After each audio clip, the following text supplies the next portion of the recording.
Good morning, everyone. Welcome to another episode of Around the Edge. See? Take two. Take two. Good morning, everyone. Welcome to another episode of Around the Edge. Today, I get to sit with a good pal of mine, someone who shares a lot of the same journeys that I've had, and Mr. Aaron Melby. Woo! Thanks for having me, guys. Yeah, so... Aaron, I think you've been with us now for what, 3 years? No, it's actually 2017, so about just over 6. Has it been that long? Yeah. You're kind of an outlier, though. Your math is outstanding. I get close every time. That was just bad, though. You're right. It went from 3 to 6, but it's gone by. It's been a blur. 6 years, really. Mm-hmm. Yeah, I got licensed officially in 2016 that summer, and then I was at another brokerage for a year. Yeah, and came over. So where were you at? M&M? M&M, yeah. That's what I thought. Mm-hmm. Are they even around anymore? Yeah, they are in Roseville. Man, I was looking them up actually the other day because they used to serve on a advisory board that I was in. I didn't see them anymore, and then I was looking up. Actually, I looked them up with Chris the other day on MMI, and it was. I think their top producer was at like 10 million, so I think they're struggling a little. But it was all consumer direct, right? Isn't that? I mean, did they teach you the business? Yeah, I mean, I am kind of thankful for that piece. More of a lead gen type environment, but then again, rates were a lot lower than they were. But really, my cousin actually worked there, and that's how I ended up getting into the business from the restaurant world. Who's your cousin? Stacy Miller. She work here yet? What's that? Does she work here yet? Not yet. Okay. Believe me, I've tried. So Stacy, if you ever watch this, yes, we're gonna have to have a conversation. But no, it's I met the M's there, and they are good dudes. Oh, absolutely. They're great. Yeah, like the one guy he came to with Chris and I. He came to an advisory council. I remember he was rocking the mullet and Kopiecki. Mike Kopiecki. He's just kind of an interesting dude. But if you haven't watched one of these yet, we always kind of take the same. I don't know. I'll call it timeline, right? It gives our team members with Edge an opportunity to get to know who you are. And me, because truthfully, just like I said, I remember you probably for the last 3 years in this industry. It's been 6, which probably meant it took some time to get you up to, to learn the business, right? Especially learning the self-generating part of it, where you came from the lead background. That's where I came from as well. But back to what I was saying, we like to walk through the origin story. So, one. Want to know, where are you from? Where are you from? How did you do? Talk to us about school. Talk to us about how you found the mortgage industry. And Jake told me last week, and I'm going to try to listen to him. He said, "Stop talking so damn much. Let them talk." So it was tough. So I'm going to try. I remembered what you said, and I'm going to try my best today. So give us the rundown and give me your origin story. Yeah. So I grew up. I grew up in a small town. Southwestern Minnesota. I actually grew up on a farm, but Canby, Minnesota. If anyone's familiar with Minnesota, southwestern Minnesota, Marshall. Yeah. I'm 30 minutes west of Marshall. Grew up on a farm. My parents owned a little small mom and pa type restaurant actually in Gary, South Dakota, I grew up 1.25 miles from the border. But that's, so it really got the double duty. I got the restaurant business and then the farm work. My uncle lived 1/4 mile away, so we got all the chores, had to feed the pigs, the chickens, the goats, the sheep, all that stuff. And then we had the restaurant, so we were doing dishes since we could stand on a pickle pail, Yes. Child labor laws, mom and dad, come on. But yeah, that's how we got started. But I really... I love how I grew up, and I wouldn't trade it for the world. I think of myself as I was kind of a city guy at heart, even though I lived in the country. But just going back home, it's a great reset to be able to do that. And I really thank my parents for, just teaching us kids. I have a brother and 3 sisters, so there's 5 kids total. But just the hard work and from growing up on the farm, Yes. doing all the chores, and then going into the restaurant and just seeing how my parents interacted with people. Never meet a stranger mentality. Just really interested to know what's your story, where are you from, and just getting to know someone.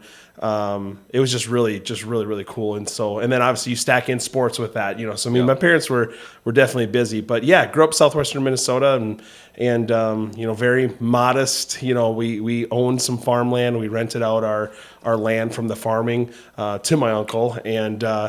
But yeah, that's the story. Went to college at Moorhead State, All right. Fargo Moorhead. All right, before we Yep. go to college, Okay. I got a couple questions, Okay. right?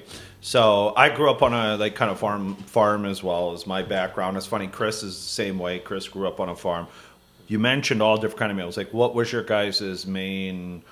What were you producing to survive? Was it just you were living off of the farm, or were you guys selling milk, dairy, soybeans? Like, what was the money driver with it? Yeah, so most of the money from us came from the restaurant, but we didn't have dairy cattle. We had beef cattle. We had chickens, hogs. So we would Yeah. so pork, chickens, obviously.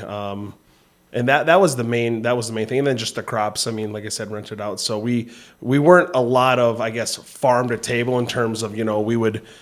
From that standpoint, my uncle had most of the beef cattle and stuff like that. So we had mostly just, my dad had the land. Yep. We were really more tied into the restaurant piece. And then just kind of by default with my uncle being so close, throwing hay bales and picking rock and man. doing Do you all remember that? that. Do you remember getting sick? Yeah. Like, I remember when I was baling hay, I would, afterwards, you get hay fever. Absolutely. Right, is what it's called. I remember just laying in the bathtub with the hot water going and, Yeah, it But- was, being up in the barn, tossing the bales up there. It was, You got you strong though, right? Yeah.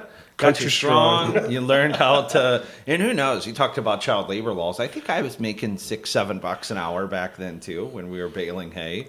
It was fun, and it did. It taught you hard work. Right? I'll never forget we did a 4-hour rock picking session with my uncle, and I had a check for $16, Yeah. $4 an hour. Yes. And I was like, I had so much money. I was like, this So is much. amazing. I was Yes. like, it's $16. So, Go to the candy store for a month straight. yeah.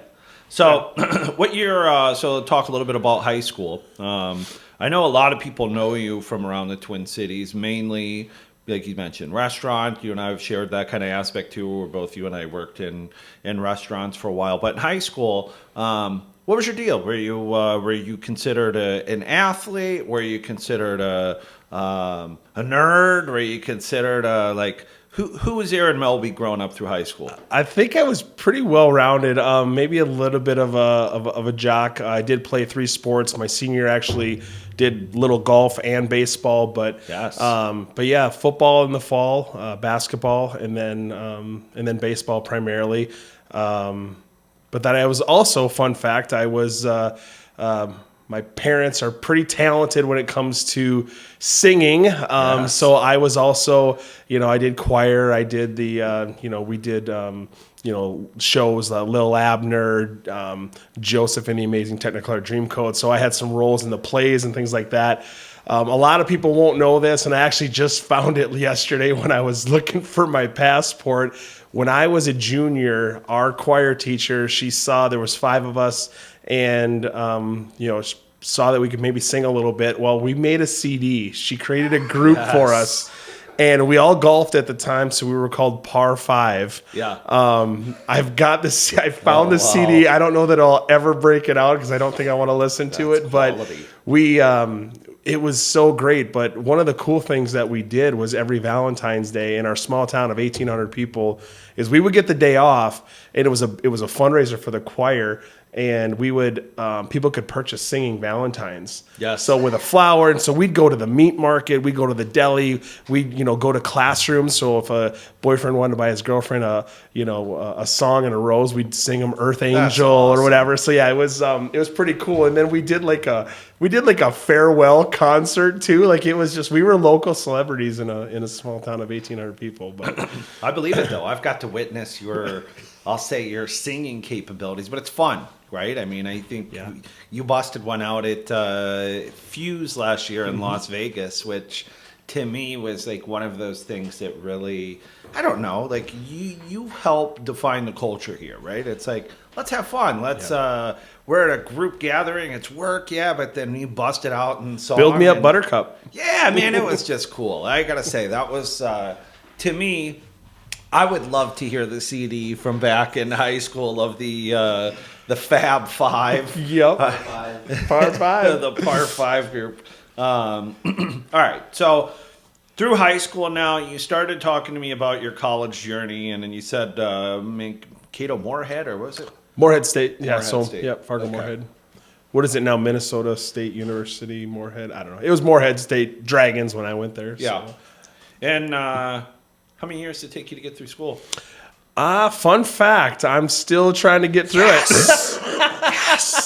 See, that's what the problem is. When you grow up on a farm, you know you work hard and accomplish things, you're going to do well. For us, it's like, okay, I like school, but at the same time, I like working and making money better. And Absolutely. I did join a fraternity. Yes. And I went to college. I had met, it was either between Brookings, South Dakota State, and my mom went there. My whole mom's family's from Brookings.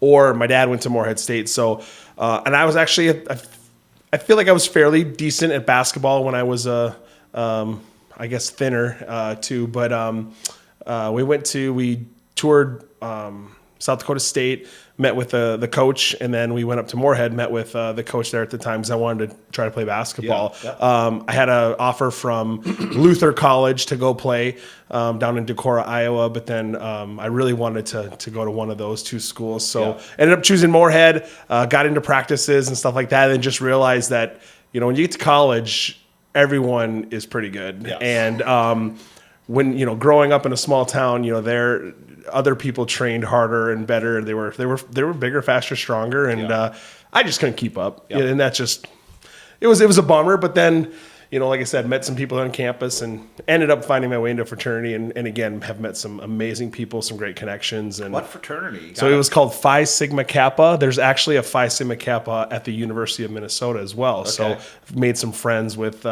some of the guys down That's there too. cool. So yeah. But that was kind of the demise of my college career because it was you know, it'd be a Thursday and it's 9 a.m. you know, anatomy class, and we're sitting there, and if you've ever played Mario Kart on N64, Yes. it just took one guy to yell out Toad, and then somebody yells Yoshi, Princess, and then somebody else got stuck with whoever was left, and then at 9:30 we're all playing Mario Kart, and pizza's ordered by 11, and no one went to class. It was brutal. Oh, that's awesome. I think I took anatomy 4 times, and maybe went to 4 classes.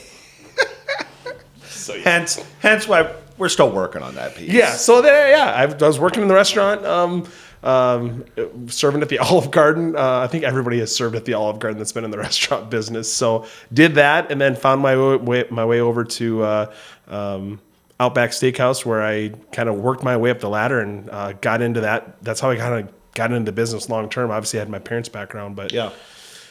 But So what do you mean by that? So like, did you get promoted to manager there? Were you a general manager at Outback? Is that kind of the? Because I remember, I know when you and I first met, I think you were working at Buffalo Wild Wings, if I'm not mistaken, or you were a manager at Buffalo Wild Wings. Yep. So then, just walk me through that career path. You started at Outback, moved your way up, got up to what, general manager? Yep, worked my way up.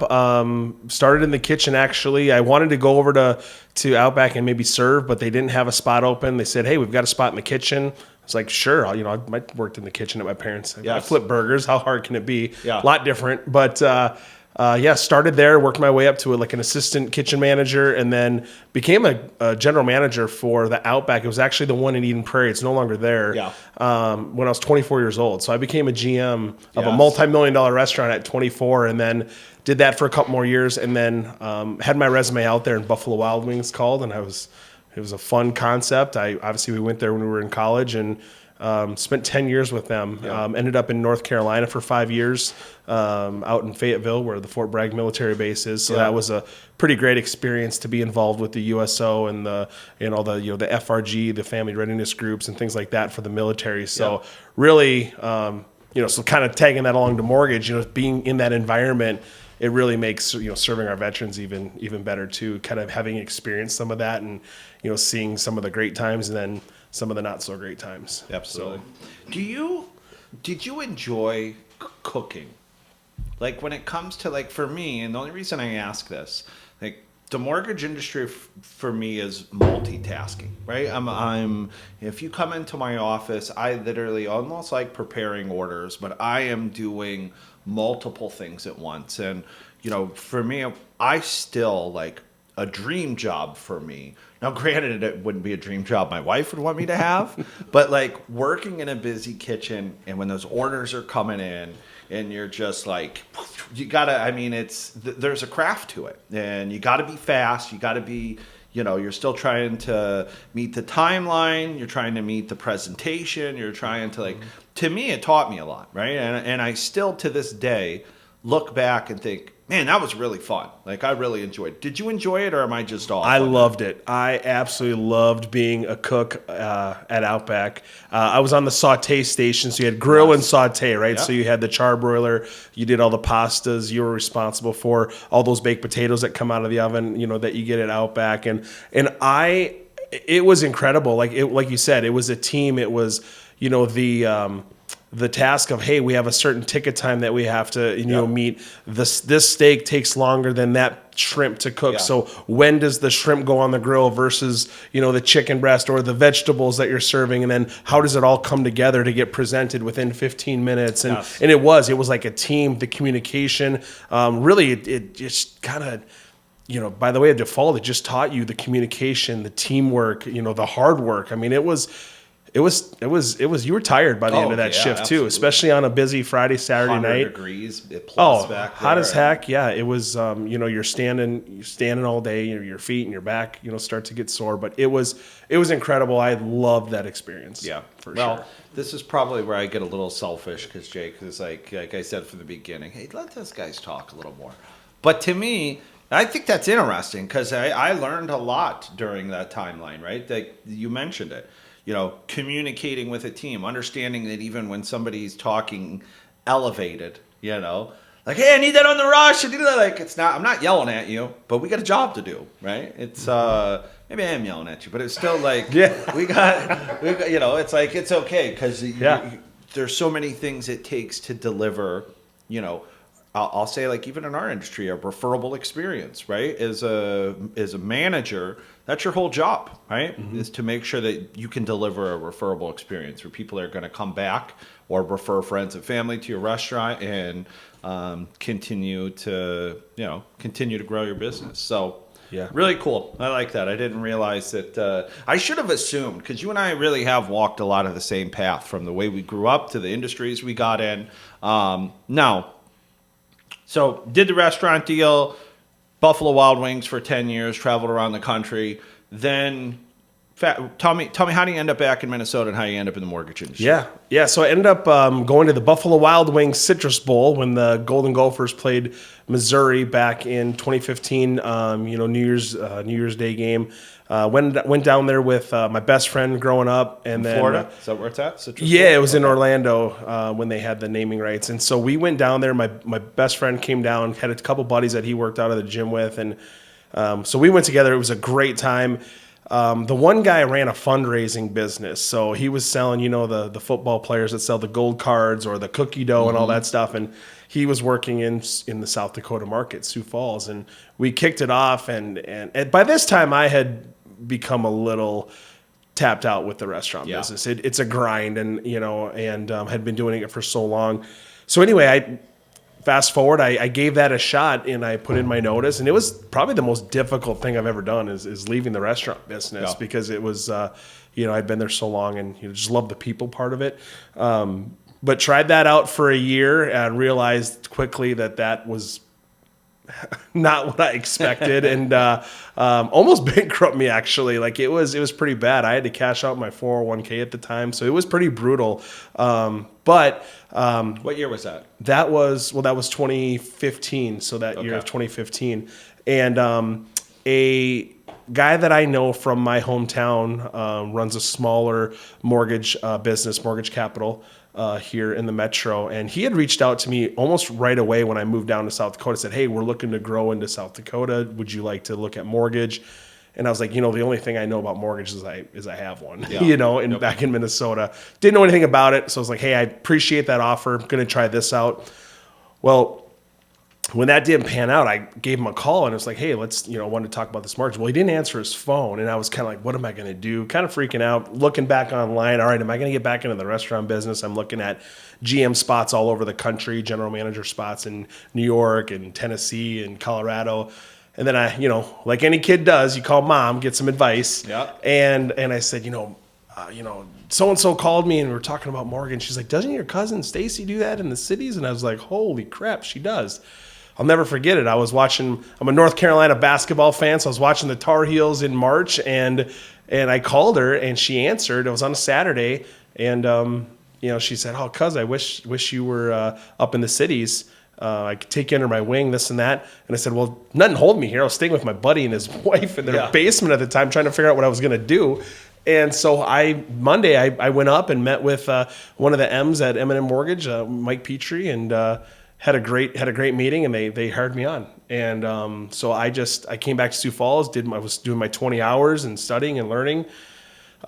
Failed my first mortgage test by a point. Yeah. But I was never in the business before. So everybody said, hey, that's pretty good. So then passed it the second go around and moved back to the cities, got an apartment because I had a house here, but it was rented at the time. So I lived with a buddy in an apartment in Uptown and just got into it. Yeah. And I sat right outside the owner's office door, which was incredible because I was able to learn through osmosis. And they had another guy that was kind of there to help support. So I got to hear all the new scenarios and things that I just wasn't familiar with, all the terms, what does this mean? What does that mean? And I would Google and I still to this day have the spreadsheet of all the different terminology that I was hearing, that kind of taught me. And then I quickly realized that you have to have referral business in this market. Yeah. So I quickly decided to do that. And then it was Kenny Murden, actually. He had a cup of coffee with Edge, and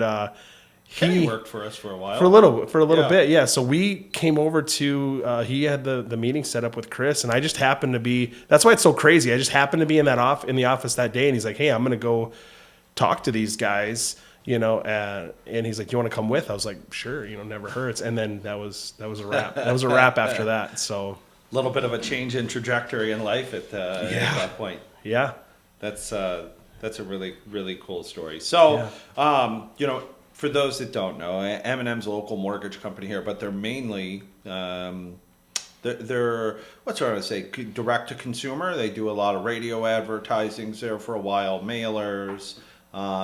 They don't really foster referral business. Right. A lot of lead generation, purchasing leads. Yes. Lunchtime was call time, as Mike would always say. But yeah, it was a lot of the lead generation, sitting on the headset.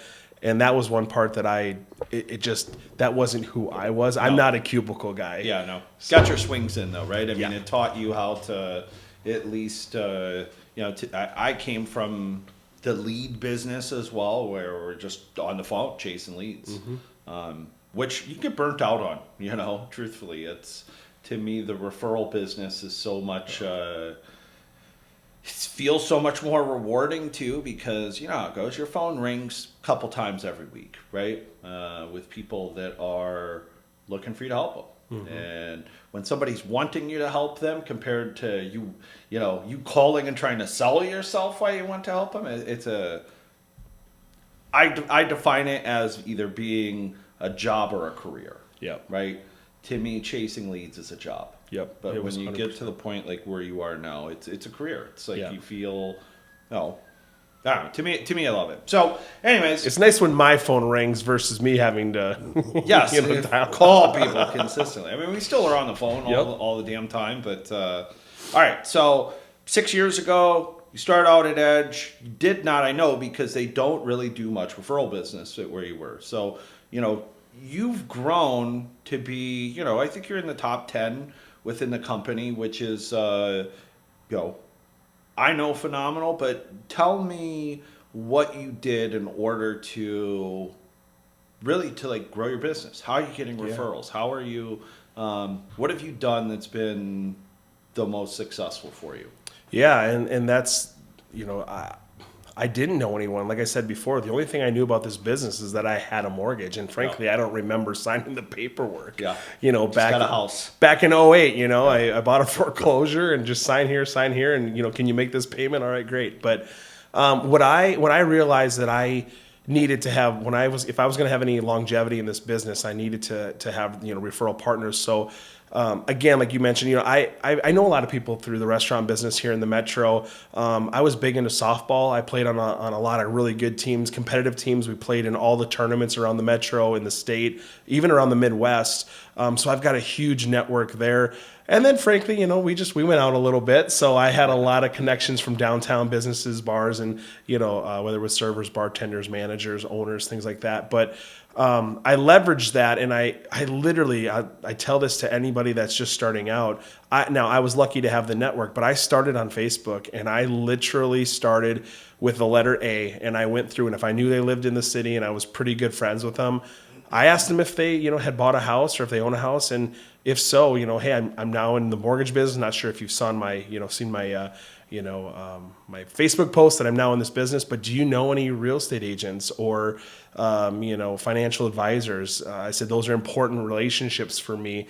And to this day, I think I got through the letter B, and I had, all these people saying, yeah, I know so-and-so. To this day, I still work with 3 of those, agents that I met from the very start. So that's where it started for me. And then after that, it just, I had to learn, kind of like in the restaurant business, like I had to learn how to be a good manager and a good leader. Like I had to learn how to be a good loan officer and how to, really, listen to, what the people were wanting from me. How do you best communicate? Is it via text? Is it via email? Do you need to, a little more traditional where you need to present me your documents, in person? I had one guy, we were licensed in Washington.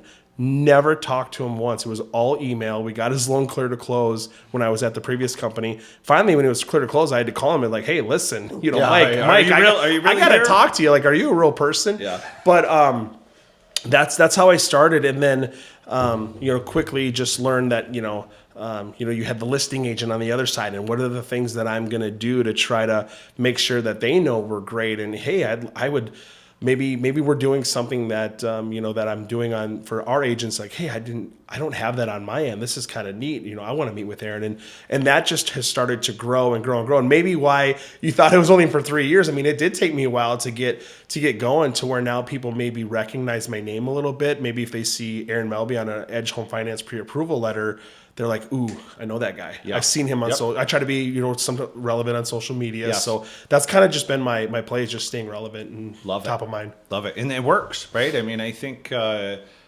one, we got to get you through the rest of that list. But 2, doing those activities, just putting yourself out there and saying, hey, this is what I do. Do you know anyone? It's such a simple but effective way to get things moving. And you've done a great job. I can tell you, for the 6 years that you've been here, there hasn't been one person ever that I've ever come across, because we kind of fish in the same pond, so to speak, because I was in the service industry, so we know a lot of the same people. Mm-hmm. There hasn't been one person that ever said, yeah, Aaron botched that deal, or it nothing but good feedback, which really is, it doesn't matter if the loan went easy. Even if the loan goes bad, it's still an opportunity for you to show how to be a professional, right? To me, delivering bad news sometimes is, I'll say the I don't want to say the best part. That's not what I want to use. Let me think of the word I'm going to use. It separates those that are good in this industry to those that are great. If something bad happens on one of my files, it's my job to try to, 1, fix it, but 2, make sure that did I have the communication from the beginning that this thing could have been an issue. And the majority of the times I do. I know, okay, I have one that is supposed to close today. It's not going to close today, unfortunately, but the guy he's a traveling nurse, so he had that per diem, right, to where he's getting, more money in this non-taxable income. It's like, that's not going to work. You have to. So anyways, long story short, we end up getting the income at where it needs to be. And then like fighting on that deal to win, but I let the listing agent know from the beginning. So when we won, they were happier, but I wasn't catching people off guard. So it takes it's the same concept, but it takes the work to make sure, are you preparing something that's going to bring people back? And right? and I think that's spot on. And the whole traveling nurse thing, we were out at UWM the last time we were out there, and that was a big topic, was the traveling nurse income. So it's still a little, I gotta get a little my head wrapped around that too. But when you talked about when we face adversity on these types of on loans and stuff, I relay this back to my experience in the restaurant business. If you have a table that's running long, you burnt the steaks, you got to restart one, and you've got the ticket's going to be 20 minutes versus 12. You go to a lot of restaurants, and maybe people that are listening can experience this. Like, have you ever, had to wait for your food forever? And these days, there's no managers that come talk to your tables. Like, I loved going to the tables and being like, hey, I'm Aaron, I'm the general manager here. Let me know if you need anything. But if something was to run long, maybe I bring a chips and salsa to the table, but I go out there and let them know. Like, I communicate with them, and, getting out there right away, letting know that you care about them. Because at the end of the day, whether, and for whatever reason, people like to think that we're at fault for appraisal that comes in, low of the value. Yep.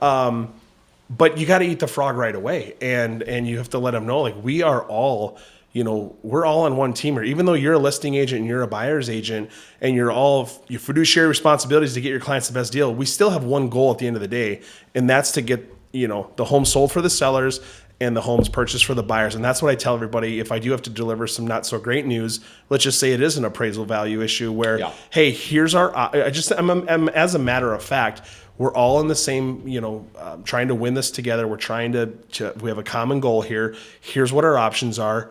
What are we going to do? And you just have to do it. Because I've also heard from real estate agents that, they just don't hear from anybody, and they hide under a rock. And that's worse. It happens often. Yeah. So my history and my experience in that restaurant business, going out and taking care of clients when there's an issue right away, I think that's helped me if I run into adversity on this side of the business. You got to address it. Like you said, swallow the frog. I mean, to me, if they burnt the steaks, it doesn't mean that you just, the steaks are burnt. We're just not going to tell anybody, and we'll just bring the food out 25 minutes late. It's crazy. But this happens in our industry often, to where, to me, this separates those that continue to grow a referral business compared to, like, when you start out and you get the opportunity, you are going to have problems. Like, it's part of the business, right? And dealing with them, but making sure that you're not waiting. If you got a closing in a week and you still have an issue, communicate it, right? That, to me, is what has grown. I will say I've probably gotten more referral partners in my own business out of problem files than when I have the ones that go just super easy, which is... That's the expectation, right? I mean, the expectation is that it goes well. When I meet with real estate agents, I will... it's kind of like the first one to talk loses. I ask them, what do you love about the business? Maybe what do you dislike about when I talk about mortgage? And then I just shut up. Yeah. We have two ears and one mouth for a reason. And they'll tell you exactly what you need to know. And whatever they have, we can be like, all right, well, I can combat that with this. I can combat with this. And it blows my mind that communication is still the number one topic and the number one pain point that I hear from real estate agents. I was like, how is that not the price of admission to being in this business, is to communicate well? I think the smooth loans, that's just expected, so that's definitely unique. Well, I watched the UWM sales rally last week, and I believe it was Anthony Frederick, and he was talking about, when something does go wrong, it's your opportunity to to shine, right? Like, it's your opportunity to, how do you handle problem resolution? How do you handle conflict resolution? Like, it's all through communication, but those that handle it well don't get, excited, like, meaning like worked up or angry or whatever. You just communicate effectively. You got to put yourself in their shoes. If I have an appraisal coming short, okay, great. Well, what's the resolution? Like, how do we fix this? Where you get to lay out the problem. So, all right. That was awesome, by the way. I love everything hearing about your work ethic, where you came from, how you got to the point to where you are now. Let's get into the current, right? You're doing really well for this year. We're going to see a President's Club trip at the end of this year? Yeah, absolutely. I've got some low key new relationships that I think could potentially help out. But with that, but I am absolutely gunning for it. Yes, good. For sure. So, but again, it's all about activity. You know, you're not going to get there, to that President's Club, which I think is going to be amazing to be able to be hopefully go on that first one. Well, hope is not a strategy, so we're not going to say a hope, but to be able to go on that first one, I think would be pretty incredible. But you're not just going to do it by sitting in bed waiting for the phone to ring. So you're going to get out of it, what you put into it, to be cliche. So let's talk about some of those strategies real quick, right? You have a We're going to spill my beans? Yeah, just a little. But I want to hear, Yeah. to me, one, I do these to get to know people better, but two, it also gives me ideas on things that I can do better. So I want to talk about, you have a brewery opening, right? You partnered with a couple of guys that you knew. Do you know these guys from the restaurant industry or just friends, clients? Zach, the founder, we played softball together. So he was a buddy of mine through the softball days. And then he had the other main, I guess, investor. It's Kramer and Sons, the big builder in West Metro. Yeah. John is a great friend of Zach's, one of the sons. So we were kind of the three, and then his uncle's involved and his brother. So yeah, awesome. So we're gonna see some advertising for Melby Mortgages. Hey, we'll see what I can do there. I know Andy Trino does some coasters at LTD and Hopkins, so we'll see what I can do there. But I do have my first real estate happy hour that we're going to do May 11th. I've got a couple title companies, home inspection companies coming. And so that should be fun. We're gonna have some fun with it. Do some giveaways. We've got a golf simulator there, so we'll maybe do like a contest or something for some Hackamore Brewing swag. So I definitely want to leverage that for 100%. Just to. Same way Matt Ishbia bought the Phoenix Suns, right? You go there, you're going to see findamortgagebroker.com. You know it is. I mean, so definitely want to leverage that for sure. All right, so. Question I always try to wrap up with, right? The industry's changing, right? We see, the AI technology is starting to be off this world, right? Like you can type in, kids nowadays. I wish we had this when we were in school, by the way. Write me an essay on, yes. That's why they've stopped allowing it, right? You notice when schools start to block things down that it's probably something. It's crazy what the AI, you can put in 4 words and it'll write a whole report. It is. So it's crazy. With that being said, I always like to just look for myself, like forecasting out, right? 5 years from now, my personal goals. I want to hear from you, what are they for you? And 5 years from today, right? You've been in this industry roughly 5 years. Mm-hmm. We'll give you 6. But the first year, you're just figuring out, what the heck even a lot of the stuff means. Yeah. But fast forward 5 years from today, where do you see the industry is one? And then where do you see yourself in it? Yeah, it's a great question. Truthfully, I don't like to look too far ahead. However, I don't think that this industry is going to change so much to where an individual in that relationship piece is going to go away. I think that's going to stick around forever. And I think those of us that continue to build relationships and go out and do the right thing, like I tell people, it's ironic that I'm going to say this because I know you've said it. I've seen you say it before. I've been saying this for quite a while. Because I took this back from the restaurant days just to bring this back, but people over profit. Yeah. I've heard you say it, I've seen you say that before, and I would coach my servers, for example, and I said, and we would talk about an experience. The acronym TIPS, TIPS, they earn tips, right? T is treat me like a regular, I is increase my check, P is personalize my service, and S is stand out. And I developed a whole class on how are you going to do those things. That individual check, that one check doesn't, that's fine. That doesn't define your whole month or your whole year. That one mortgage loan, doesn't do it. So if I have to, take a little haircut on the loan or, provide a little bit better deal because we're tight on the debt to income ratio, maybe I make $3,000, less or whatever on a loan or make less money. But if we can get that person into the home, if you just do the right thing at the end of the year, that W-2 is going to take care of itself, right? The income, it always does. And so I don't think we're going to be in a spot where we're ever going to get away from having, that relationship-based, it's a relationship-based business. I think even with as much great technology that we have, it's still relationship-based, people would much rather work with someone that they know, like, and trust. Now, as far as personally where I want to be, tell you, I'd love to hit that trip every single year. Yes. Selfishly, I want to be in the top 5 at Edge. I want to, maybe that's not selfishly, but again, I'm going to get there by doing the right thing and creating relationships and, just showing people, all the great things that, we have under the Edge umbrella that we have to offer that you guys have provided us, which is fantastic. And then just parlaying that with just being a good being dude. a good person, not being a shitbag of a person. Yeah, yes. That makes a big difference. I'm excited for that, Aaron. I really think that you will accomplish that because you got the basics, right? It's just on now. You look at what activities that you've done prior that got you quick jumps. Meaning like you mentioned, going through that list of friends and telling them directly, "This is what I do. Please, if there's anybody I can help, in asking for it." So really excited about that. Really excited about your future, not only in this industry, but, you're coming into our new office as well, right? So yep. I'm excited to, I think we worked at the same office for a little bit in Edina. But you were still pretty new then. Yeah, he didn't remember. I was 2 doors down. Yeah, I was going to say, I'm working all the time, so you know how I go. It's not, but I'm excited about that. We have our new office opening here at the end of this month with a great group of, Same day as the brewery grand opening, so great timing. You might have to, I don't know, we might have to rent a shuttle or put everybody in the back of your moving van. And there we go. Who can drive that sucker? It's going to be fun, though. I'm excited for it. I'm excited to be around you more to, build off of that culture of working hard and doing the right thing and looking and saying, okay, you hit it on the head, and that's kind of the secret. I could care less about one deal, right?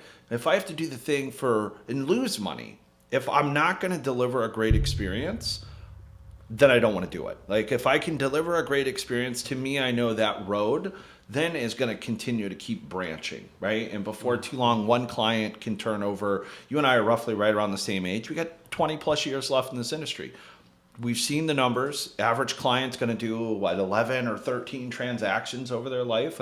To me, it's our job to provide such a good level of service, which is different for every person, right? Some people don't want to be talked to, right? Just get the thing done. I gave you the documents, or more about having everything correct up front.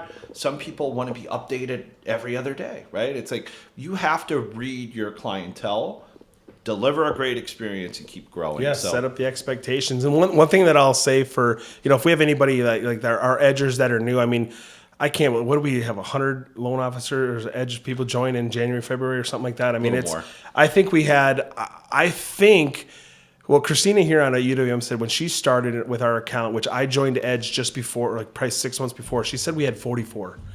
So I think for some reason, the number 28 sticks out in my mind, but I think, we were definitely under 30 as far as loan officers go. And now, what's the number now? We're 660. Yeah, something. Pushing 700. Yeah. But one thing that I'll tell the people, if you're listening, one thing that I also have implemented is I make a conscious effort to call 10 people a day. Yeah. And I don't care if that's a real estate agent, a partner that I'm currently working with, maybe a listing agent that we're on a deal with, a friend, just anybody. Just make 10 genuine connections every single day. And if you challenge yourself, make it 20. If you've got time block an hour and make those 20 phone calls and just see how they're doing. Maybe you don't even say an ounce about the mortgage business, but they know that you do mortgages, 100%. Right? So just making an effort to and that's just for me. It's just I care about people, so I just generally want to know how they're doing. And plus, you reach out to someone you haven't talked to in a while. Maybe it's an agent partner that we've just gotten kind of lazy, they send me all their deals, but then you found out they had a kid, or they just got a new puppy. You can send them a bark box or something. I don't know, just something like that. But just reaching out and making those genuine connections. To kind of stay top of mind with people. It's tough. To be honest with you, if you don't say it like you did, I'm going to make 10 calls a day. Even if it's not always talk about, I do this. I'm pretty good at this. This is you're taking the secret sauce right here, brother. It's I send text messages to past clients all the time. Hey, just wanted to wish you a good weekend. Hey, I hope you're having a great day. Probably 40% of them, besides returning back and saying, hey, thanks, Tom, hope you're well, someone will say, hey, you know what? That's weird. I was just thinking about you the other day. My brother is, and it's you would be surprised, and this is where it comes back to the oldest saying in the book, your network is your net worth, right? In this industry, the more people that you touch, more people you're connected to. We don't spend the money on advertising. We don't have the big TV ads or billboards or like self-generating. And that's how you have to do it. It's how it's a constant game of staying in contact with your network. So Well, in farming, going back to growing up on the farm, right? The corn doesn't grow without, the cultivating and the planting. Yeah, So tending it. that past database is so vital. And I think we all go and look for the new shiny object, the next real estate agent, the next deal, when we have a cabinet of, if you've been in the business a little bit now, you have a cabinet of closed business that people that know you, like you, and trust you. That is your farm. Farm 100%. that, and you will grow and reap the benefits and the crops of all Yes. those in it. And again, I'm just as guilty. I need to farm that closed business more. So I mean, that's a great point for anybody listening. yeah. Well, with the new office, we'll start to work on some of those things together to where, one, we make sure we hold each other accountable to do it. I'm excited to have you a part of that group. Excited to have you part of the team, to be honest with you. I think you add to what the culture is here at Edge, which is just good people helping people, right? I mean, to me, if I could put a slogan for what Edge is, it's like, we got a bunch of good people that want to help people, I And might join the cycle group too. You never know. Yeah, hey, I need to get back on it too myself. I've been on the... Are we gonna have a Peloton room? Is that? We'll see. There is a nice little workout session studio in it. But thanks everyone. Appreciate Aaron. Appreciate you for being here. Jake, always good to have you and see you. Thanks for recording these. For our team members that are watching, thanks for tuning in. We got some cool things coming up here. We'll have a new guest every week to where you learn about some of our not only key team members, but as time goes on and we have our new office and studio, we might even throw in some real estate agents that we'll bring in or insurance agents and really dive in on subjects that are going to help you and make sure that you're taking those actions like Aaron said. It was like you have a past client database, even though they just closed 6 months ago. When you're making that call and asking, hey, everything going all right? It's the point of where you're still trying to earn those referrals that are coming from it. It makes a difference. So thanks again, Melby. Thanks for having me. And we'll see you all next week.